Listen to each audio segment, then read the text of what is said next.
Amen. Sumainyo ang kapayapaan. At sumainyo rin.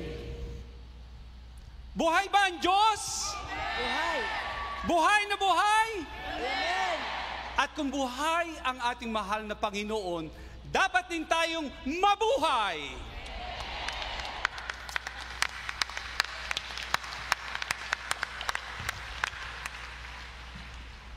Mga kapatid, napakapalad natin ngayon upang magkasama-sama, upang magpuri at magpasalamat sa poong may kapal.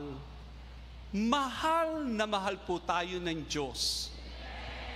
At kahit minsan akala natin napapabayaan niya na tayo, walang kasagutan sa ating mga panalangin, pero alam din po natin na it's better to wait dahil alam ng Panginoon ang tamang oras upang masagot ang ating mga kahilingan.